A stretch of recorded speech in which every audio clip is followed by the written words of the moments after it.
Davis and Tariq ended up having is because they're still trying to figure out how they gonna get to Effie. Okay, and Effie and Lauren. Them are the two things that they need to try to get a hold of. Otherwise, everybody is going down. It's not just Effie and Lauren though. Remember, they also got Davis on camera too. So Davis has to make sure the charges are dropped, or all of that is gonna also come to light as well. Remember when Davis slid the note to Diane, so that she wouldn't tell Saxe no information because they had found out Saxe was the CI. Davis was like, "Them your bitches, they need to die." Okay, like he is like, everybody needs to die because that's always the solution here. I think he's also teetering too, like. He ain't had a chance to grieve his brother. Because I said like, everything been in motion. Like I said in my last little episode I did, I was saying that you for the first time see like him kind of like dysfunction, like his shirt's kind of like all like messed up. He ain't as tight as he's not as tight as he usually be, so he's definitely feeling the emotions of everything that's going on. Tariq needs to get to Effie because Effie has the picture of King Noma's daughter. I'm thinking to myself, like, is Effie the only person that can find this picture? Like, if she Effie can find it, I'm sure you can find it. Why the fuck Tariq can't find it? Tariq is getting green cards from motherfuckers in Nigeria. But you can't get a picture. Yeah. You can't get a picture? Okay, so that's why Tariq has got to get to Effie. Davis likes this. He was just like, okay, yeah, parents usually, they are concerned about their kids. It's just the matter of getting to Effie. How they gonna do that? Well, we don't know how they gonna do that, but what we do know is Effie ain't no punk, because while Effie is up in her cell, okay, minding her own damn business, here come Guadalupe. She come in there and she give Effie a fight, honey. Effie whoop her ass. She got a shank and everything. She about to get Effie. Effie hit her with an elbow so hard. I was like, God, dog. Oh, yeah, she was fighting. Effie was like, baby, she not new to this. She is true to this. Yeah. She had that pillow out. She was ready to rock. How many times Effie got to tell y'all that she been looking out for herself since day one? Every time she get an opportunity to tell somebody, she say it. She gonna say it. And she gonna tell you too. She shows it. So yeah, Effie ain't no punk. All right. And right when she finishes with Guadalupe, here come that old slimy ass guard. Like, oh, so you ain't no punk? Oh no, bitch, I ain't no punk. Do you need to know that too? Because Effie would have beat that big bitch ass. Yeah, too. She probably would have. But so the guard was like, somebody's here to see you. She goes to the visitation, which makes no sense again, because if the feds is watching Tariq, really is the feds gonna let Tariq go and talk to they fucking witness that can bring them down? Who the hell is watching? See, that's what I'm talking about. Jenny's team, they don't know what the fuck they doing. Because this nigga is up here talking to your fucking person that you got, like, he getting to your star witness, which is Lauren, and he's talking to Effie, who could. So anyway, child, they sit down, and Tariq is telling her how he got a way to get her out of this. Okay, she was like, I don't need your advice, Effie. I already got my lawyer. I'm waiting on them. Girl, you've been waiting on this lawyer this whole time. Where the motherfucker at? Right, because as far as we seen Kane. We ain't seen Kane pulled up with some Ray-Bans. They just tried to help her, and Kane. That's all she got. But Tariq was like, look, you can't get out of here. But the way that the grand jury works is, listen, you got 5 days. If Lauren changes her testimony, and if you don't say anything, you just sit your ass up in here and wait them 5 days, and they gotta let you go. They can't hold you if they don't have anything to charge you to. Okay? And then he tells her that he want that picture of King Noma's little girl. And she was just like, yeah, well, motherfucker, first let's wait these 5 days out. Let's see how that turn out, and then she'll get back with you. So Tariq goes back and tells Mel and Kane that, listen, we got 5 days to get Lauren to flip her testimony. Okay, we got to work this whole thing out together. So he tell him how he gonna get this picture from Effie, and he gonna threaten King Noma, through the pictures, like, you keep on tripping and we gonna do something to your baby. Tariq then goes and contacts Lauren. Okay, he wants to talk to her. Lauren is still not really sure whether or not she trusts Tariq, but then she's not really sure if she should. Okay, but he's telling her, like, I need to talk to you. We need to get, a plan fucking together when you go, and but he needs to meet her in person. And so she agrees to meet him. Right. But she gets her little steak knife. I said, girl, what that knife? Yeah. Then she try to pull it out like this. Like, girl, take that knife right out your hand. Real killers, yeah. This is not. Including Mel. But you remember another thing that we didn't say was the plan. They actually discussed the plan with David so that Lauren didn't have to die. They just had to make her more. They tried to make her more scared of if she testify than if she didn't testify. Basically saying like, see, the police aren't going to come kill your family, but if you get these people in trouble, they're going to come kill your family. Right. So they make sure that Lauren, they get the pictures. They go to the parents' house. Right? It was just supposed to be pictures to show that they knew who they was. But they didn't damn seen the mama. The mama actually sees them in there, right? Yeah, and Kane got them all tied. No, Kane ties them all up and records it. It's like, what the Kane? God dog. You just really had to go that far. Yeah, that's why when Kane went to Tariq, when he showed the video, Tariq was like, bruh. God damn, everybody said do all that. So Kane went over and said, I don't listen to this shit. He doesn't tell me what to do. So, when they finally get together with Lauren, Tariq is like, Lauren, listen, if I wanted to kill you, I could have been killed you plenty of times by now. Okay? And right now, I can't kill you because, well, we think that the feds are watching them. So, like, calm down. Okay? But they show her the video of the parents. So at that point, we're just trying to figure out basically whether or not she's gonna listen. Like, we don't know whether or not she's gonna still snitch or not. Mm-hmm. But she was done with Tariq though. Like, and it made Tariq. That's what I said. Tariq gets the short end of the stick from the other characters because he actually does want the best for Lauren.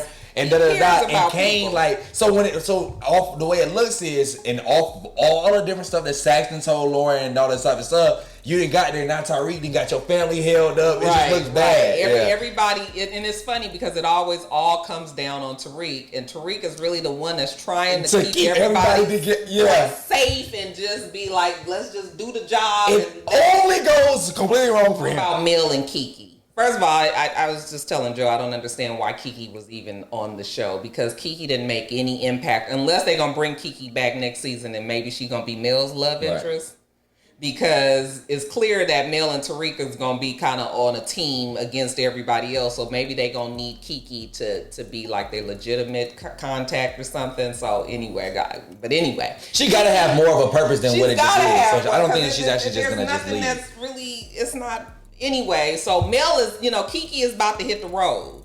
And Mel is trying to convince her to stay. Kiki can't live with herself. She's feeling bad about what she did. She feel like this is going to be a dark spot for her parents and everything. She on her way back to Columbus, either Columbus, Ohio, Columbus, Georgia, I don't know. But she's on her way back and, Mel is still trying to convince her, but she ends up kissing him and she leaves. But I have a feeling we're going to see Kiki again. Yeah, no way. I mean, because I don't feel like her role was important enough in this season to really be like, what did she do other than really just be there? So she might come back as Mel's lover, which will actually be kind of cool to see. I thought she was a good character.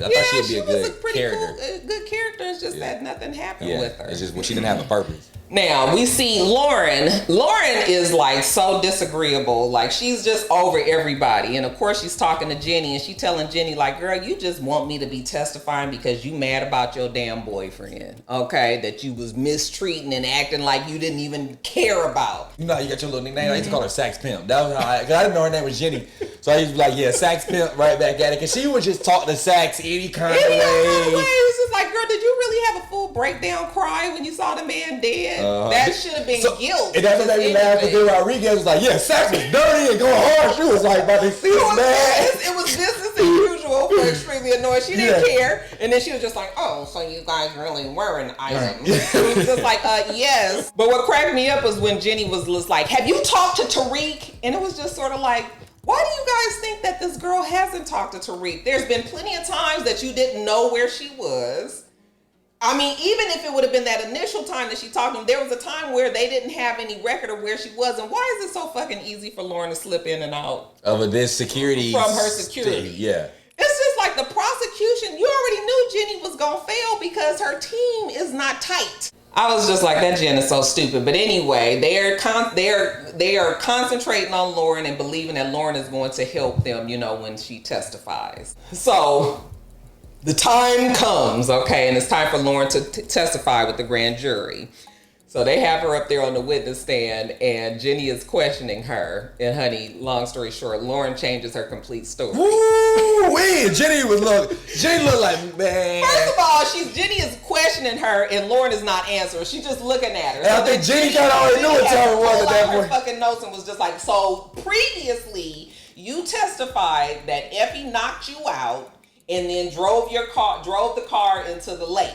Okay, is that true? She said, you made me. She started saying, you made me say yes, that. That's the story that you told me, because I was in the hospital when I woke up, and that's the story that you said.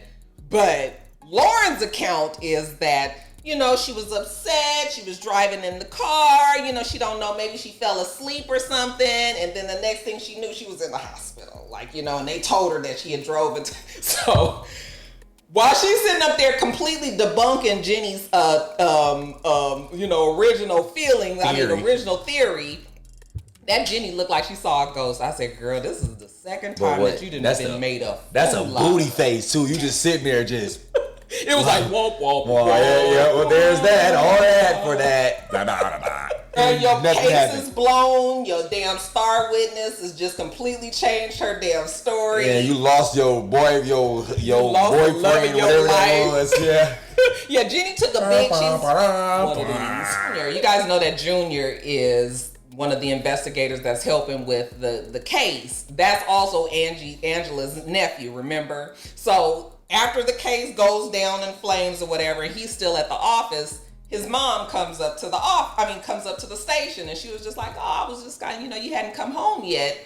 She was just checking on him. Oh, I was gonna be coming soon or whatever." And she was just like, "Oh, well, this came in the mail for you, and what should it be but a fucking letter?" Like, God, that's what when I seen that, I said, "Bro, they're killing me." This is power. Them writers. It was like, I was like, we gonna just send everybody. Cause you mean to tell me that overly dedicated?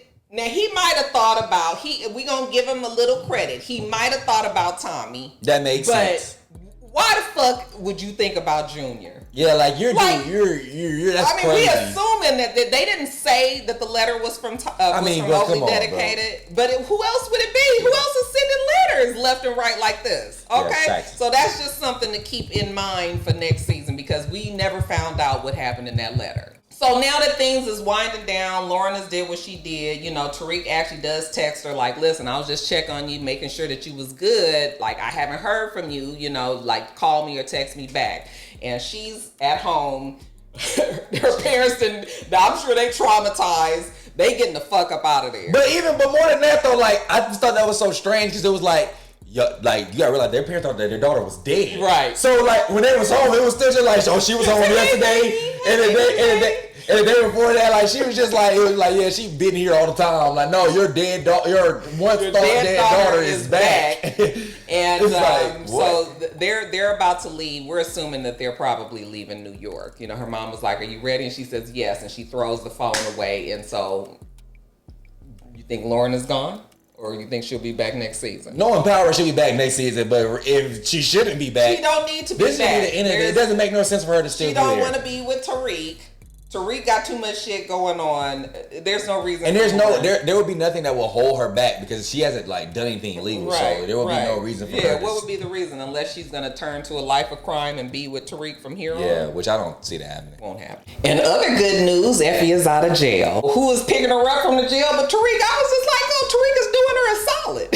So she come walking out. She's like, boy, I tell you, every time we don't think Tariq gonna come through, he come through. He was like, I'm your boy. I done tried to tell you. And she was just like, okay, making good on what she said she was gonna do too. So she pulls out her phone and she shows him the picture of King Noma's daughter. But she is not a child no more. She's actually grown. This is an old picture. She goes to NYU.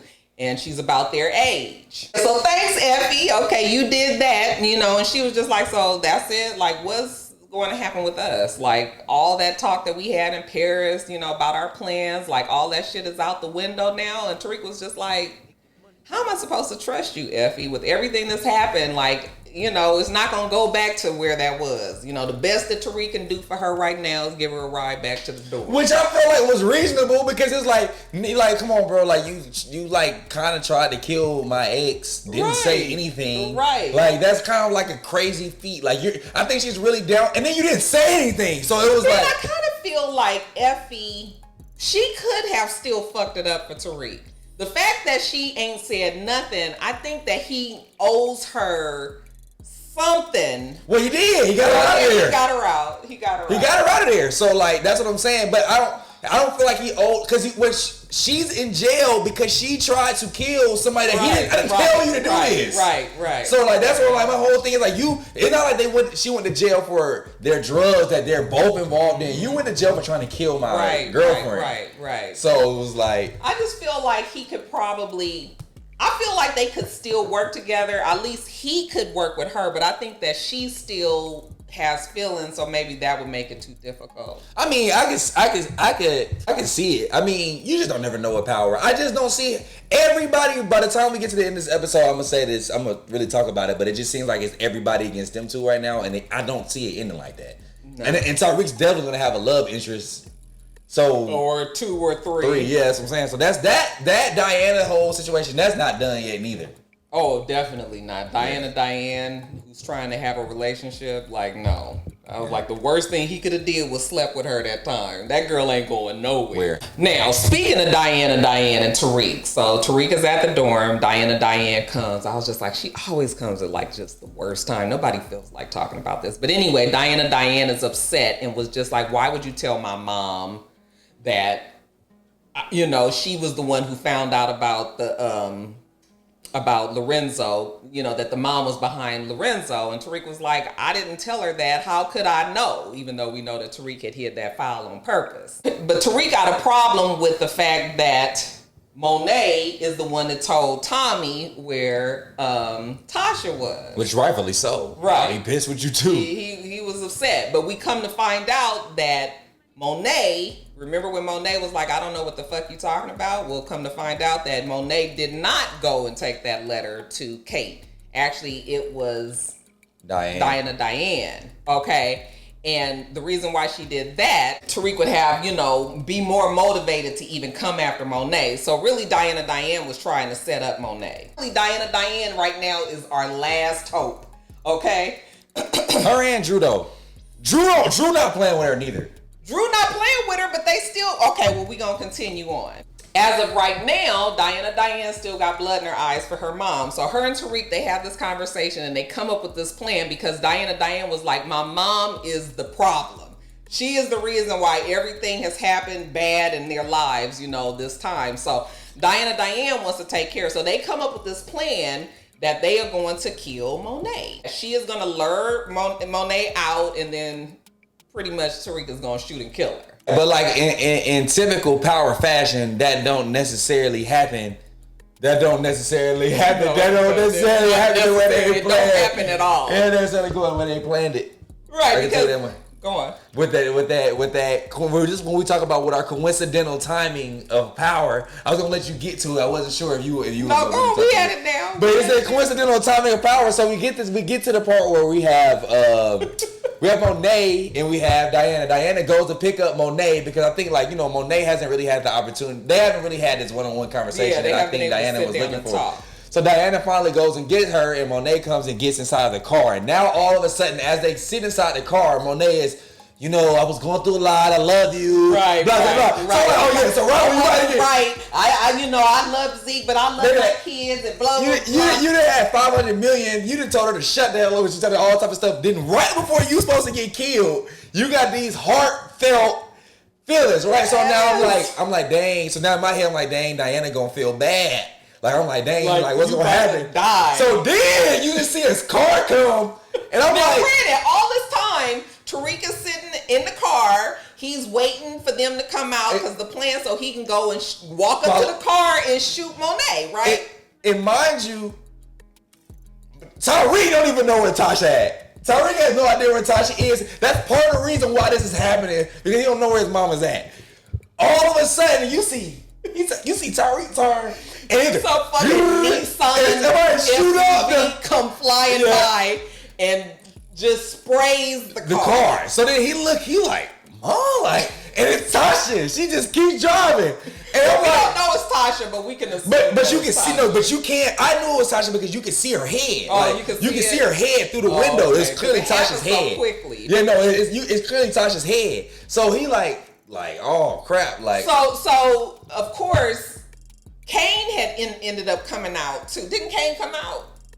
Wasn't Kane there? Did Kane come out and shoot? I think I think it was Kane. Kane came out too and kind of shot at the car, but of course Tasha was gone by then. But when he goes up to the car and opens the door. Then of course Diana's down, and then Monet is on top of her, and she looked like she done got shot, like all up on the side right here, right? So I was like, damn, are we gonna have to give a salute to Diane, and Auntie? But something told me neither one of them bitches was dead, and sure enough, neither one of them is dead. Which is crazy, because they shot that car. It was it was a lot, and like everything hit the window like spot on. Like it wasn't like it was. Everybody in both of them should have been gone. After that happened, Kane and went and checked on everything. You know, Tariq just started up the Buick. And just pull off. And then another thing, like it was like her side was all wet up, but the shots just came through like the front. Right. Like, so you would think that they would have been hit in the top, but she got hit like in the low, like this below the steering wheel. Did you stand up and like doing too much? But of course, she saved Diane. Right. Okay, so Diane is feeling pretty bad. Drew still ain't there. Okay, he's still pissed off about this. And and if I'm not mistaken, did Diana feel so? That's kind of threw me off. So Diana was like that while Kane was around, but I felt like when it was just her and Drew, the conversation shifted, and that's when you find out everything. Yeah, that's when you find out everything. I don't think Diana really. Like, well, right. You're right, because when Kane walks off, then Drew was just like, "Fuck that!" Like she still needs because everybody like. Tariq, blah blah blah. But then we sit down, she's like, so then he's like, bro, what the hell happened? Like, how did it go wrong? How did the plan mess up? Yeah, and so that's when you learn. That's when we learn all of the plan that both Drew and Diane had, but it ended up backfiring when Tasha, of course, Tasha came and fucked up the whole plan. I'm not really sure where I'm feeling like Diane is landing, because we'll talk about that in a little bit. But anyway. They come to the conclusion that they got to pin all this shit on Tariq. Once again, when my boy get the bag, he get the bag. Tariq gets the rap on everything, and Tariq ain't did nothing to Drew. He hasn't. So like, he hasn't. I mean, nothing has ever. They very rarely even have any scenes together. Yeah. So it's just sort of like Drew. Oh, he's so fucking all over the place and emotional. Just I don't know why they don't just go kill Diana themselves. I mean, not Diana, but Monet themselves. If they feel this strongly about it. Just go get them. Everybody gotta have all these fucking plans all the time. Just go shoot, and then you ain't gotta involve all these people. Because if one person do it, then I'm the only one that know I killed you. Yeah. You be having all these other folks do it. That's why shit get all out of whack. Right. That's when we found out actually that Diane was the one that took the letter to Kate and all. So we find out the whole plan there. Jumping back over to Tariq, we see Tariq, he actually meets with Tasha. And, he was just like, Mom, like, why would you even, we had it all set up. Like, why did you drive through there? Well, you my baby. I'm not going to let you, be doing this. Like, you supposed to be a student. I was like, Tasha. That's so far gone now. Girl, you've been gone so long. This boy got so many bodies that he responsible for now. This boy is nothing like the child that you left behind 3 years ago. Like, it ain't even been 3 years, because aren't they still sophomore? I mean, like freshman, sophomore? I think maybe it's their second year. It is their second year. So it's just sort of like, he's not the same. Girl, why you thought... Yeah.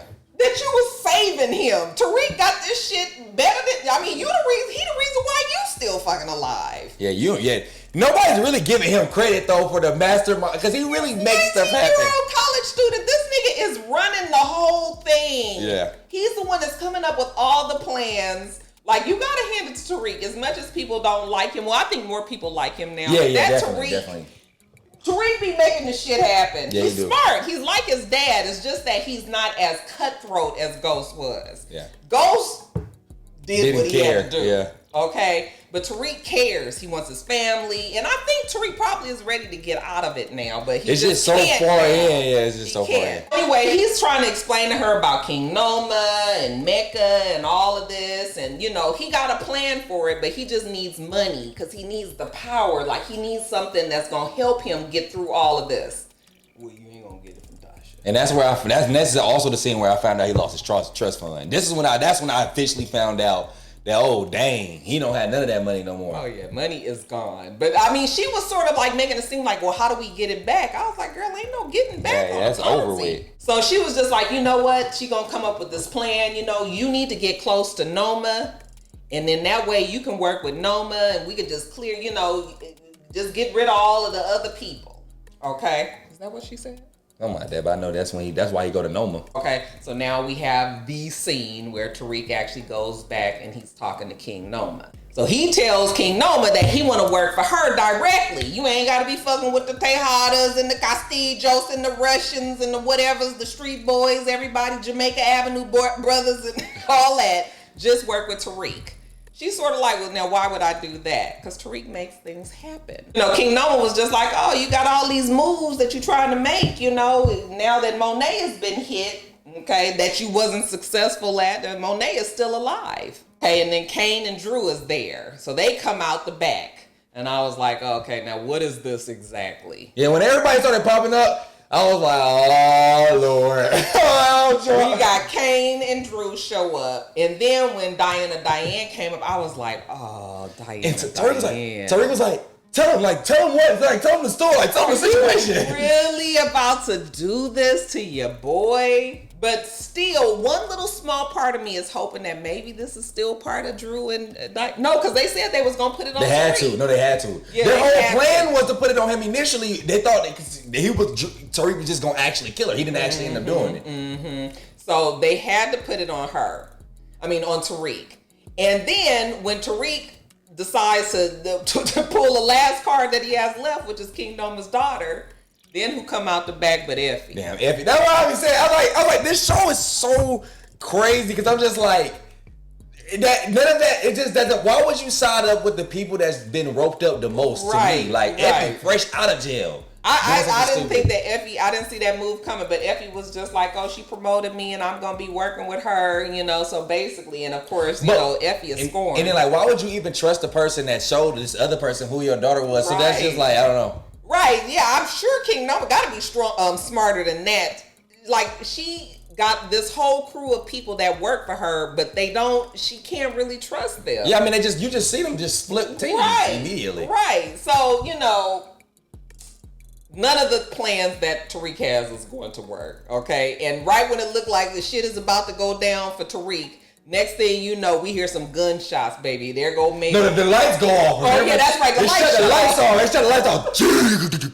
The whole middle. So who cut the lights off, pray tell? Was it Mel that cut the lights off?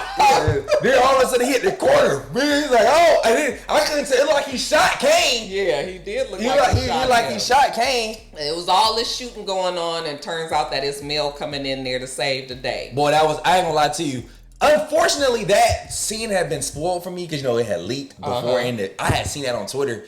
So I was kind of like, I already see this coming. Mm-hmm. But had I not seen that coming, that would have been a big moment for me with Brayden. Because that would have stamped Brayden for me. Because it was like, Brayden was really dumb, but he was not going to let him just get killed. He wasn't trying to let him. Brayden, I don't think we said it in the review, but Brayden had told Tariq that he was done. Yeah. Okay, that this shit had then went way, way, way too far. I mean, he killed his fucking uncle. His family is in ruin now. So Brayden had told him he was done. Or Mel had told him he was done.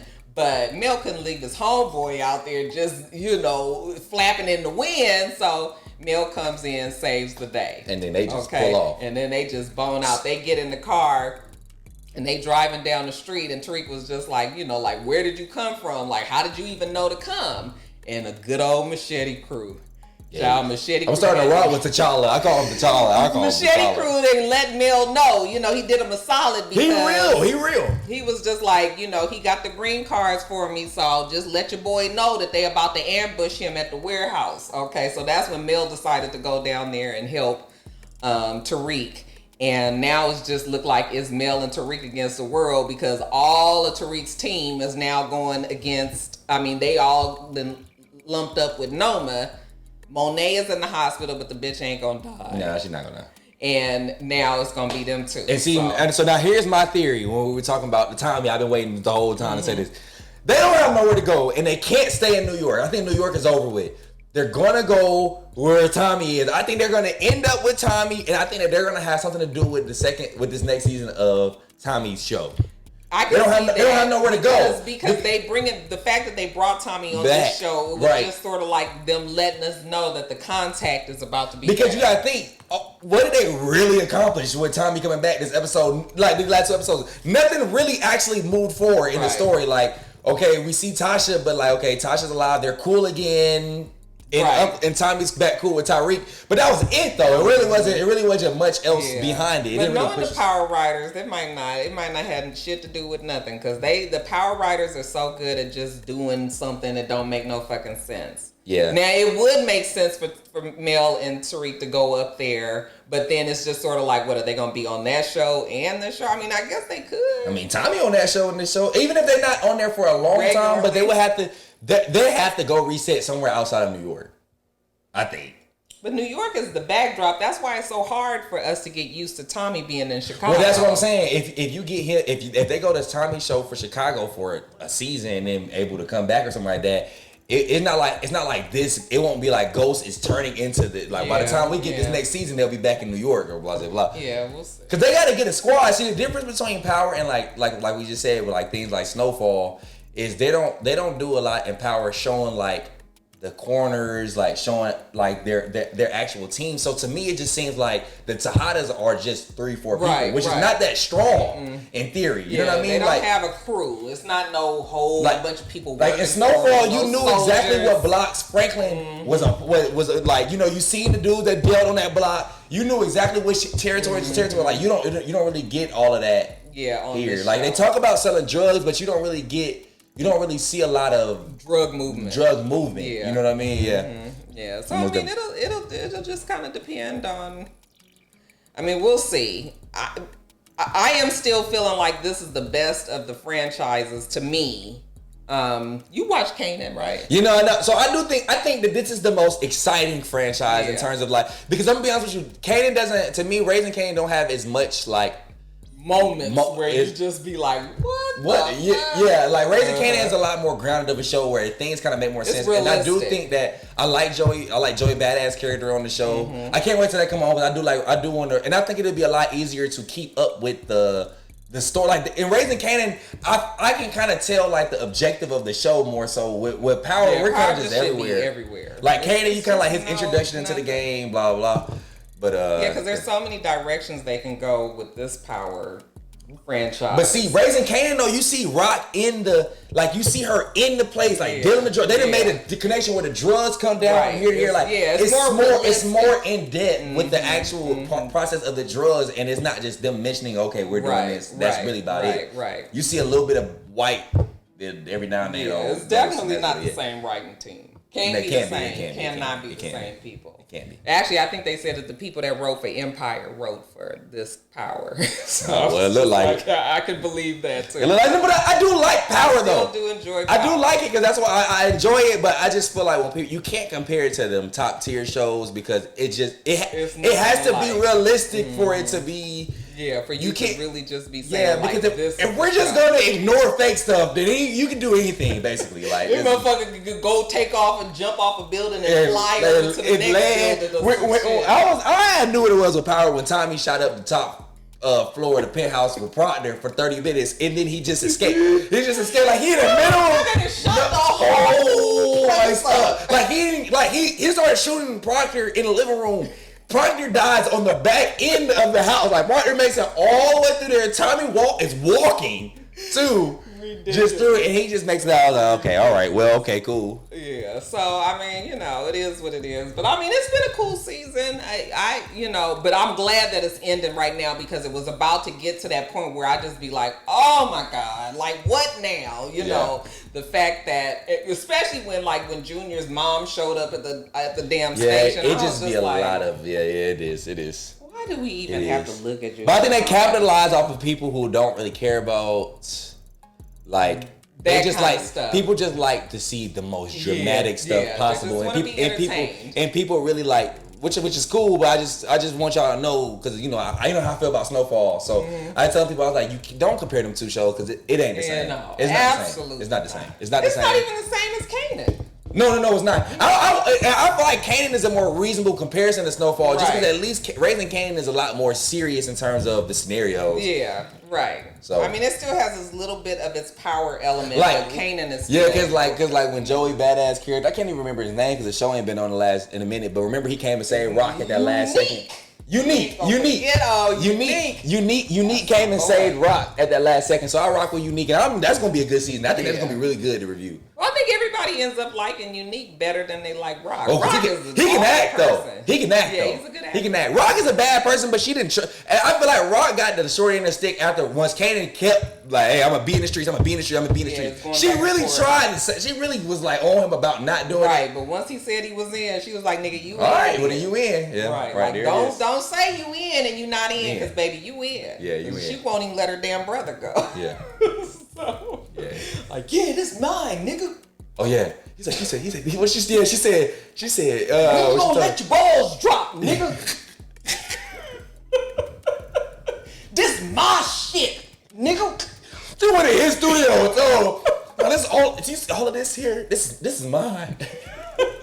My God damn. Oh my God. Anyway, you guys, we're gonna get off of here because you don't know how long we have been trying to get this video.